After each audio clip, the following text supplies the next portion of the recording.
नाजरीन आदाब, सियासत टीवी के रास नशरियात में आपका इस्तकबाल है।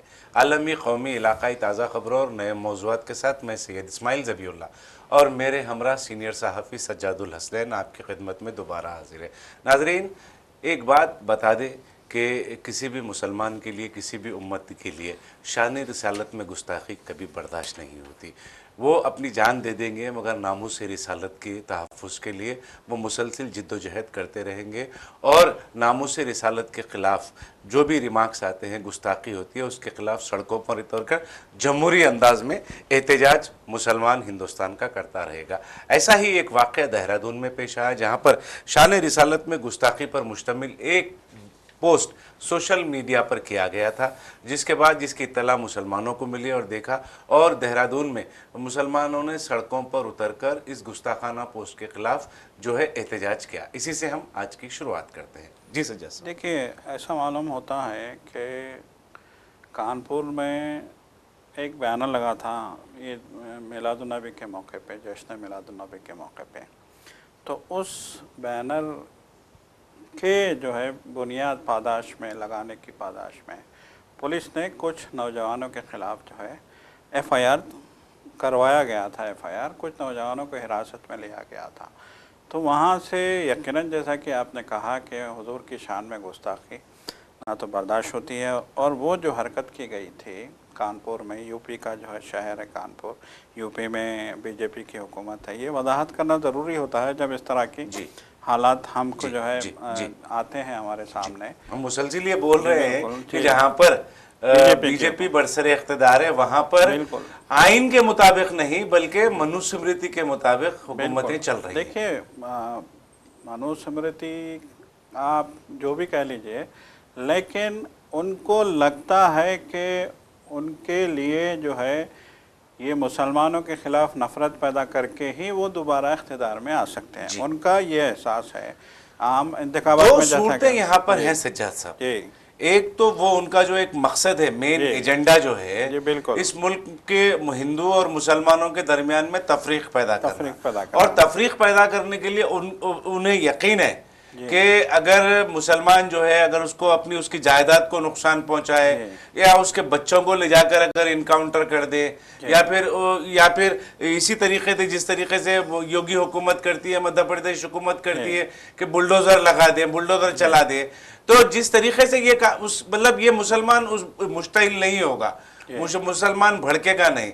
जहां पे नामूस रिसालत सल्लल्लाहु अलैहि वसल्लम की बात आ जाती है तो यकीनन मुसलमान मुश्तइल होगा, मुसलमान सड़कों पे उतरेगा, क्योंकि मुसलमानों के लिए शान रिसालत, नामूस रिसालत से बढ़कर और रसूल अकरम सल्लल्लाहु अलैहि वसल्लम की मोहब्बत से बढ़कर एक मुसलमान के पास कोई दूसरी चीज अफजल है ही नहीं। बिल्कुल। और जब तक कोई मुसलमान जो है अपनी सबसे अजीज चीज से ज्यादा अगर मोहब्बत रसूल में अगर वो नहीं जाएगा, मोहब्बत रसूल अगर नहीं करेगा तो उसका ईमान मुकम्मिल नहीं है। बिल्कुल किरण, देखिए, ईमान की बुनियाद है कलिमा ला इलाहा इल्लल्लाह मुहम्मद रसूलुल्लाह सल्लल्लाहु अलैहि वसल्लम।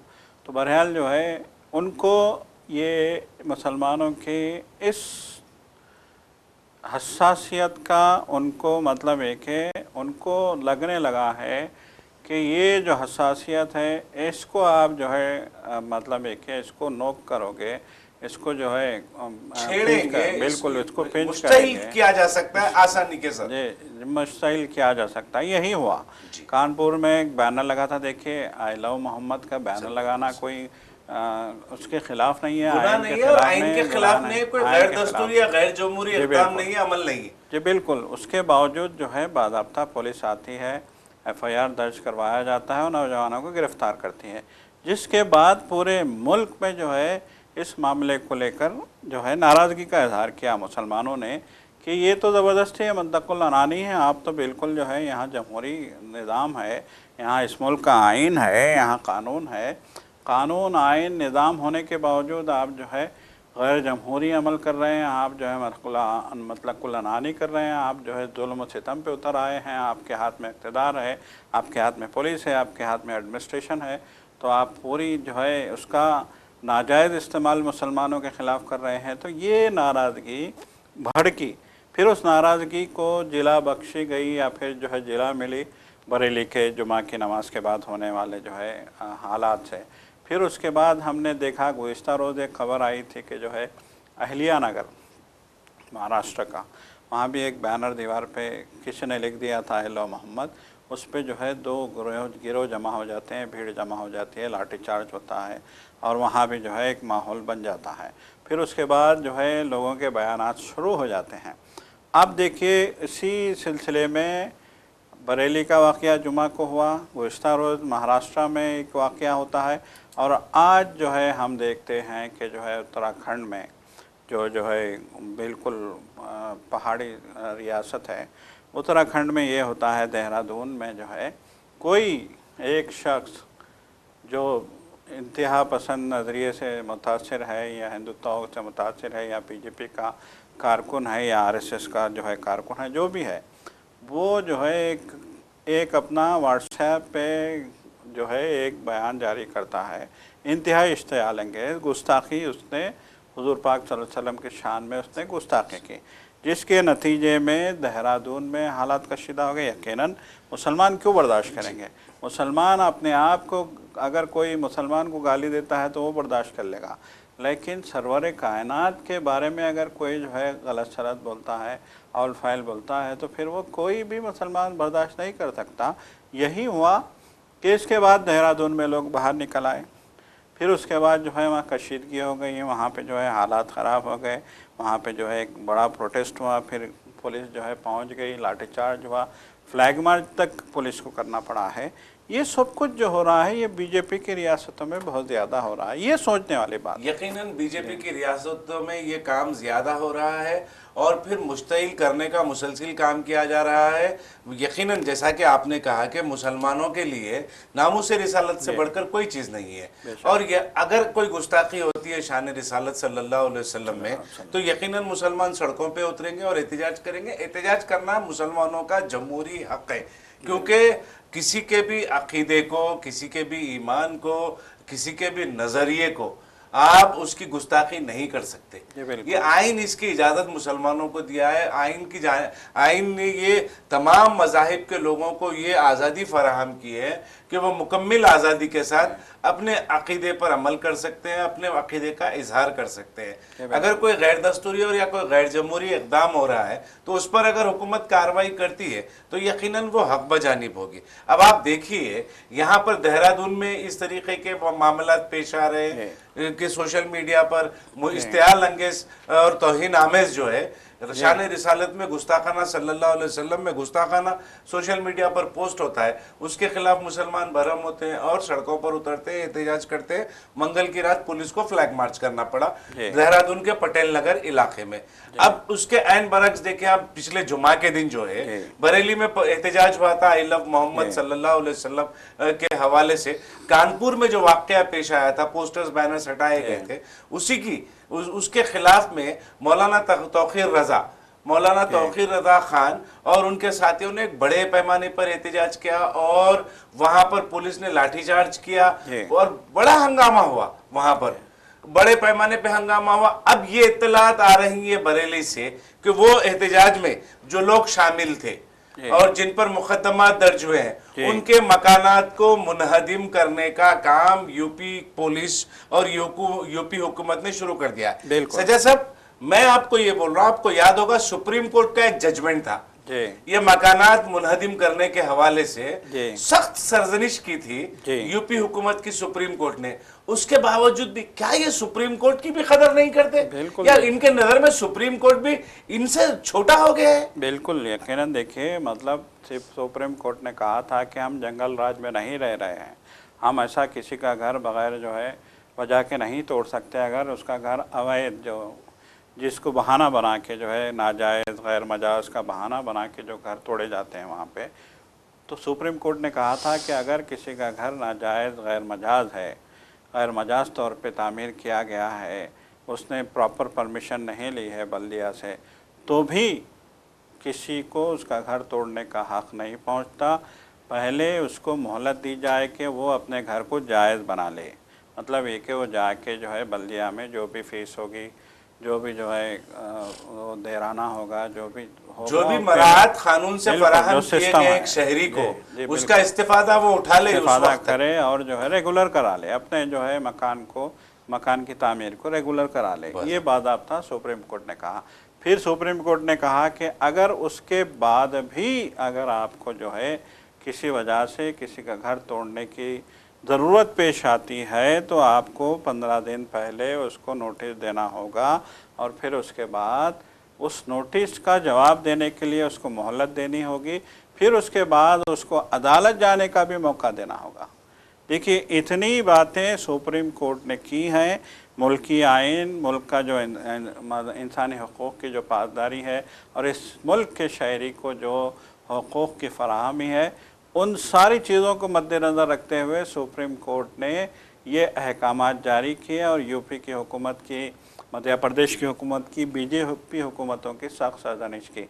लेकिन उसके बावजूद आज देखिए क्या हो रहा है, बरेली में तौकीर रज़ा खान के दामाद के घर को जो है गिराने के रिसोर्ट को बिल्कुल गिरा कर दिया गया। जी, रिसोर्ट मुख्फल कर दिया गया। घर को गिराने का काम बरेली डेवलपमेंट अथॉरिटी की जानिब से शुरू हो गया है। शुरू हो गया। मतलब इतनी जल्दी आप सारे के सारे प्रशासन को ऐसा मालूम होता है गुलाम बना के रखा है कि इतनी जल्दी पुलिस जो है गैर कानूनी काम करने के लिए इतनी जल्दी ये अलर्ट हो जाते हैं। कभी कोई कानूनी काम करने की नौबत आती है कि सड़कें टूटी हैं, लोगों को तकलीफ़ हो रही है, नाले जो है गंदे बह रहे हैं, बारिश का पानी नहीं जा पा रहा है, ये काम करने के लिए इतनी फुर्ती नहीं दिखाते वो लोग। कोई जो है काम करने के लिए कोई भी आप फलाह का काम, इंसानी फलाह का, बल्दिया की जिम्मेदारी निभाने के लिए बल्दिया इतनी फुर्ती नहीं दिखाता। यहाँ इतनी फुर्ती दिखाई जा रही है अपनी दुश्मनी निकालने के लिए, जबकि इनका जुर्म क्या है। तौकीर रज़ा खान की क़यादत में एक जलसे के इनेकाद की कॉल दी गई थी जी, इस्लामिया कॉलेज के मैदान में बरेली में। ये जुर्म है और उस जलसे में जाने के लिए जामिया मस्जिद से नमाज के बाद लोग निकले थे, ये जुर्म है। इस जुर्म की सज़ा ये दी जा रही है कि सैकड़ों बच्चों को लापता कर दिया गया, कई बच्चों को जो है उसके पैरों की इतना मत पीटा गया है कि वो चलने के काबिल नहीं रहे हैं, कई लोगों पे मुकदमा दायर कर दिए गए। अब देखिए, अब मोहसिन रजा जो तौकीर रजा के दामाद हैं उन पर भी ये इल्जाम है। अचानक से ये इल्जामात देखिए कि कैसा एक मुनज़्ज़म अंदाज में ये काम किया जाता है, खुलेआम काम किया जा रहा है। क्या अब तक बरेली डेवलपमेंट अथॉरिटी या पुलिस को इस बात का अंदाजा नहीं था, इस बात का इल्म नहीं था कि वो जो तौकीर रजा के दामाद हैं मोहसिन रजा, वो एक गैर कानूनी ई रिक्शा चार्जिंग स्टेशन चला रहे हैं गैर कानूनी तरीके से? उनको इस बात का अब तक इल्म नहीं था। अचानक से ये एहतजाज हुआ, उसके बाद से तमाम तहकीकातें हो रही है और ये काम अंजाम दिया जा रहा है। ये देखिए एक मुहावरा है, अक्सर ये कहा जाता है कि बिल्ली आंख बंद कर दूध पीती है, वो ये समझती है कि दुनिया मुझे नहीं देख रही है। ये योगी हुकूमत भी आंख बंद करके दूध पीने वाली बिल्ली का तर्ज अमल इख्तियार किए हुए है। ये तमाम चीजें जो हैं अवाम को मालूम है। आप बदले की बुनियाद पर ये काम कर रहे हैं। आपने एक चीफ मिनिस्टर ने खुलेआम ये धमकी दी थी। अब उस मौलाना को मालूम होगा, अब उस मौलाना को मालूम होगा कि ये आम हुकूमत नहीं है, किसकी हुकूमत में ये काम कर रहे हैं, उसने ये अंजाम दिया है, ये मतलब ये जहादी सक्रिय हो गए हैं। इस तरीके की लैंग्वेज जो है बरसरेआम जो चीफ मिनिस्टर आप कर सकता है, बात कर सकता है, जबकि उसने आइन पर हाथ रखकर हलफ उठाया है, उसके बावजूद भी इस तरीके डराने धमकाने की बातें अगर वो चीफ मिनिस्टर कर रहा है तो उससे किसी भी किस्म की तवक्को की जा सकती है। देखिए कानून के नाम पे, कानून के बहाने गैर कानूनी काम किए जा रहे हैं। यकीनन देखिए घर टूटेंगे, सील होंगी जायदादें, जेल में डाल दिया जाएगा और इनको उसको भी मालूम है, उनको भी मालूम है, पुलिस को भी मालूम है, इंतज़ामिया को भी मालूम है, एडमिनिस्ट्रेशन को भी मालूम है, सभी को मालूम है कि ये अदालत जाएंगे और ये जो है अपनी बेगुनाही साबित करने तक बरसों लग जाएंगे। तब तक जो है इनके घर टूट जाएंगे, इनकी ज़मीनें ज़ब्त हो जाएंगी, इनकी जायदादें ज़ब्त हो जाएंगी, इनकी माशी हालत को जो है तहस नहस करके रख देंगे। यही काम आज हो रहा है। देखिए एक और ख़बर जो है इसी में जो ये है कि फरहत जो तौक़ीर रज़ा, मौलाना तौक़ीर रज़ा के करीबी साथी थे, जिनके घर में मौलाना ने जो है क़याम किया था प्रोटेस्ट से एक दिन पहले, अब उनके घर को भी तोड़ने के अहकाम जारी कर दिए गए हैं, बुलडोज़र आ गए हैं। आप देखिए, जी, आप आप इस बताइए। तरीके से आप योगी गवर्नमेंट से तो जी। आपको अच्छे की तवक्को, खासतौर पर नहीं रख सकते, बिल्कुल। मुसलमानों की हिमायत में कोई फैसले या कोई इक़दाम योगी हुकूमत से जी। हम कतई नहीं रख सकते। जी, बिल्कुल। अब आप देखिए, ये मुहिम चली, पिछले जुमा के दिन ये प्रोटेस्ट हुआ बरेली में, तो उसके बाद एक क्रैकडाउन जो है पूरा, जो ये जो मुहिम थी आई लव मोहम्मद सल्लल्लाहु अलैहि वसल्लम के जो मुहिम चलाई गई थी बरेली में, उसके जो मुंतजमीन थे उनके खिलाफ में जब क्रैकडाउन का सिलसिला चला वहां पर कई ऐसे नौजवान लड़कों को भी गिरफ्तार कर लिया गया है जो उस एहतजाज में शामिल ही नहीं थे। एक घर वाले जो गिरफ्तार किए गए हैं उनमें से एक फैमिली का ये कहना है कि हमारा बेटा तो घर से दूध लाने के लिए निकला था, बिल्कुल, उन्हें उसे इस बात का इल्म भी नहीं था कि बाहर एहतजाज हो रहा है, और उसको गिरफ्तार गैर कानूनी तरीके से गिरफ्तार कर लिया गया। बिल्कुल बिल्कुल, न सिर्फ गिरफ्तार किया गया बल्कि उनको मारा पीटा गया, उन पे 3rd डिग्री आजमाई गई, ऐसा मालूम होता है जो देख रहे हैं हम। और ख़ास तौर पे पुलिस की जो है शर्मनाकी या शरंगेज़ी हम कहेंगे कि उनको मारने पीटने के बाद उनको ला के मैदान में खड़ा किया जा रहा है मीडिया के सामने, और उनसे कहा जा रहा है कि अब चलो लाइन लगा के, और वो चलने के काबिल नहीं है। वो ये बताना चाहते हैं कि हमने इनकी ये हालत कर दी है। ये मतलब एक है मुसलमान है, ये मुसलमान जो है आई लव मोहम्मद के मामले में जो है प्रोटेस्ट करने के लिए आए थे और हमने इनकी ये हालत कर दी है। ये जो है दिखाया जा रहा है। जिन्हें गिरफ्तार किया जा रहा है वो कहाँ पर है, किसी को कोई खबर नहीं है। आए दिन जो गिरफ्तार हुए हैं वो लड़कों की माएँ और बहनें मुकामी पुलिस स्टेशन के बाहर जमा हो रहे हैं और वो गुहार लगा रहे हैं, गुजारिशें कर रहे हैं, मिन्नतें कर रहे हैं पुलिस से कि भाई हमारे बच्चे कहाँ हैं, हमें उनसे मुलाकात करा दें। मगर पुलिस जो है बिल्कुल एक संगदिल रवैया इख्तियार किए हुए है और इस मामले पर गैर जमहूरी और गैर कानूनी तरीके से काम किया जा रहा है। खुलेआम बोल रही है पुलिस के इनके हाथ में पत्थर थे, इनके हाथ में ईंटें थीं, इनके पास से कुछ जो है गोली के खोखे भी मिले हैं। अब पता नहीं क्या पत्थर ईंट जो है, ऐसा क्या चीज़ आ गई है पत्थर और ईंट कि दहशतगर्दों जैसा इनके साथ जो है सलूक किया जा रहा है। और जो रवैया है, देखिए हम 3 दिन से योगी की तकरीर भी सुन रहे हैं, उन तकरीरों में जिस तरीके से योगी ललकार रहे हैं, वहाँ का चीफ मिनिस्टर जिस तरीके से बदतमीज़ी की जो है इंतहा कर रहा है, इश्तियालंगेज़ी की इंतहा कर रहा है और खुल के वार्निंग दे रहा है और वो डराने की कोशिश कर रहा है, तो अब इससे क्या हो रहा है कि पुलिस के हौसले मज़ीद बुलंद हो रहे हैं। और वो देखिए ऐसा मालूम होता है कि जो है मुसलमान एक तरने वाला बन गया है कि अब मुसलमानों को जहाँ चाहो पीटो, जहाँ चाहो उनके घर गिरा दो, जहाँ चाहो उनके जो है जेलों में बंद कर दो, कोई जो है हमें रोकने वाला नहीं है। ये जो सूरत हाल पैदा हो रही है यकीनन ये तशवीशनाक है। और यहाँ अफसोस का मकाम तो ये भी है कि बरेली में इतना जुल्म हो रहा है, इतना सब कुछ हो रहा है, पुलिस जो है इतनी जो है जुल्म कर रही है, इतने हालात बिगाड़े गए हैं, लेकिन दूसरी जमातें चाहे वो कांग्रेस हो चाहे वो समाजवादी पार्टी हो,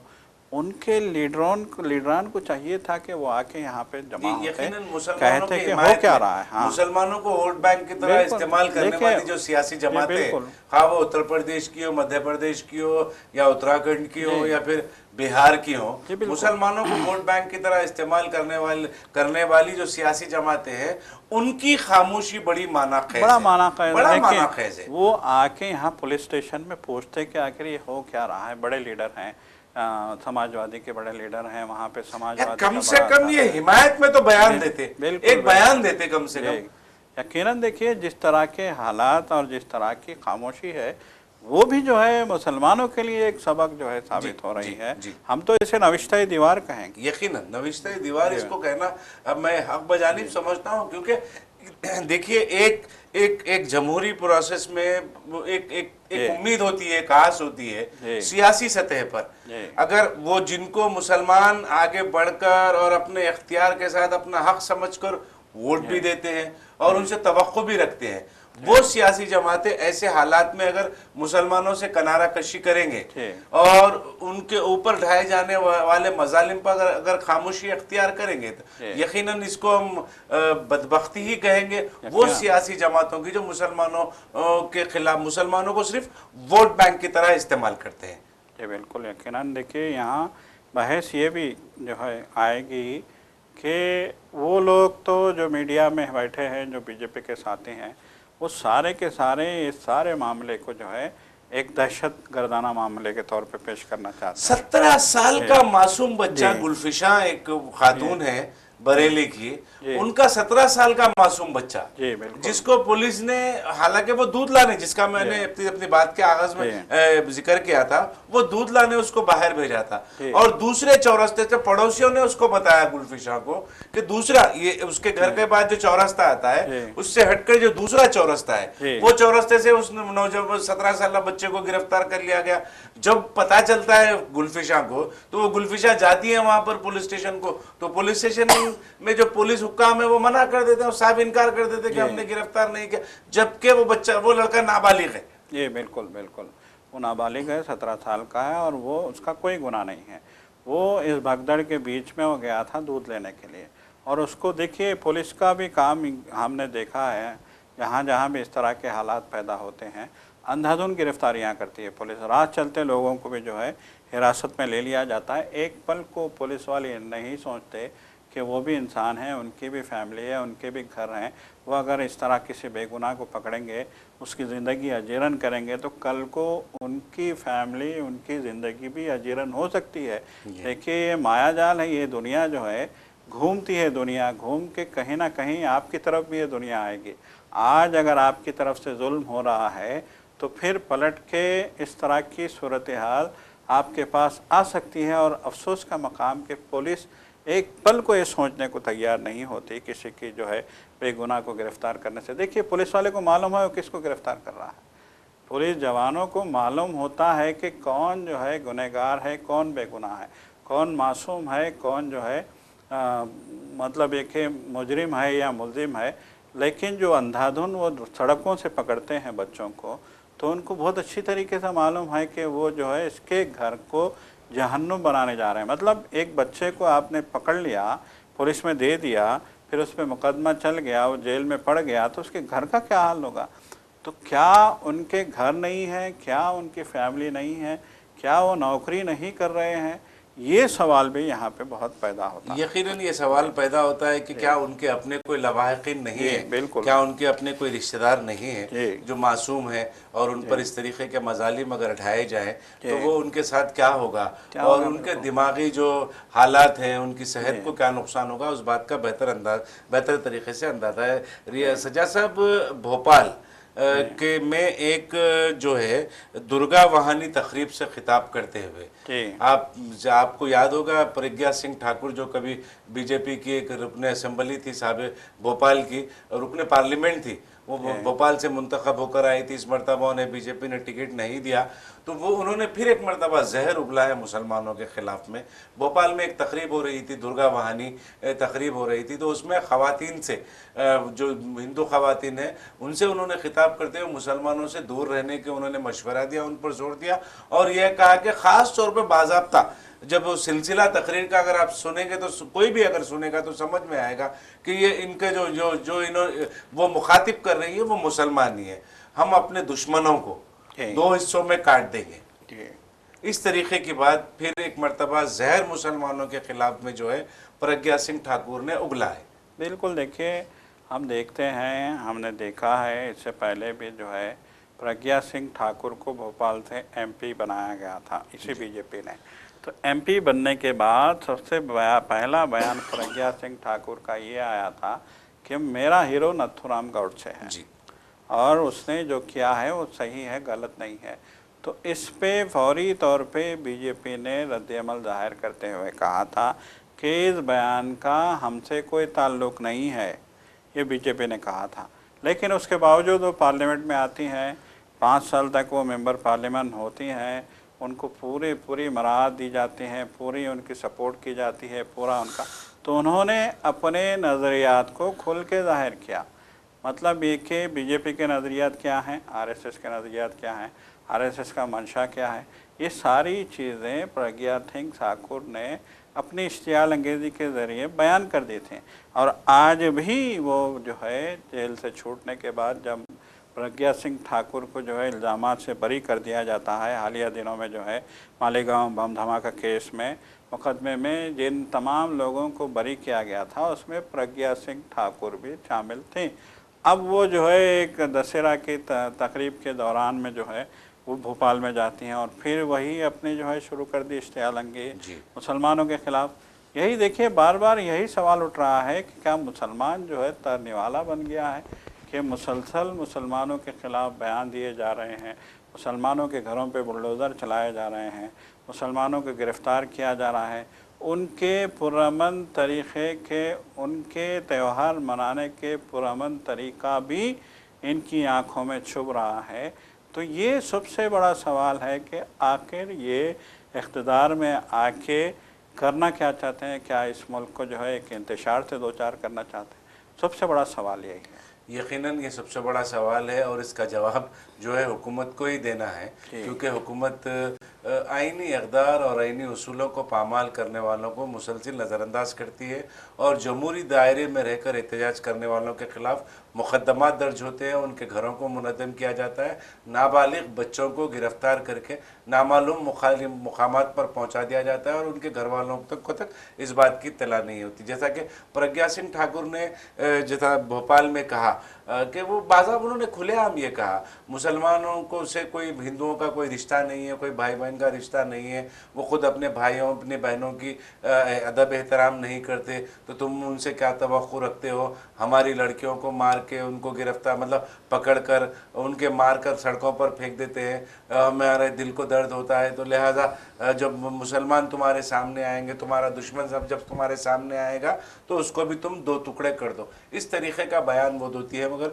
उन पर कोई मुकदमा दर्ज नहीं होता। और ऐसी बहुत सारी रैलियाँ जुलूस रामनवमी के मौके पर निकलते हैं और मसाजिद के सामने खड़े होकर नारे लगाते हैं, मुसलमानों के ख़िलाफ़ इश्तियाल अंगेज़ नारे लगाते हैं, मुसलमानों के अक़ायद के ख़िलाफ़ इश्तियाल अंगेज़ नारे लगाते हैं, मगर उन पर कोई मुकदमा दर्ज नहीं होता, ना उनके मकानात मुनहदिम किए जाते हैं। एक दो अहम ख़बरें हैं जिसका मैं तज़किरा करना ज़रूरी समझता हूँ। बिहार का वोटर लिस्ट जो फाइनल वोटर लिस्ट रिलीज़ हुई है उसमें 47 लाख जो है वोटरों को SIR स्पेशल इंटेंसिव रिवीजन हुआ था, उसमें 47 लाख वोटरों को निकाला गया। इलेक्शन कमीशन ने इसकी वजाहत नहीं की है कि किस बुनियाद पर उन्हें निकाला गया है।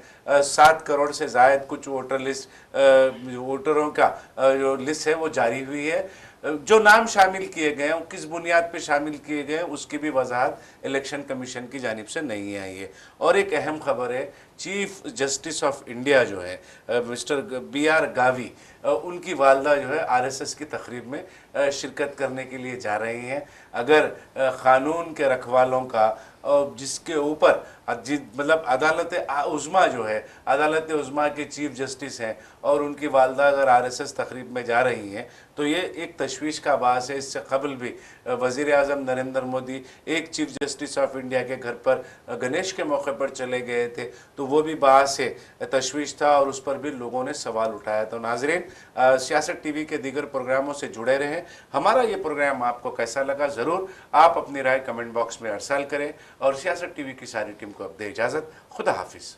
खुदा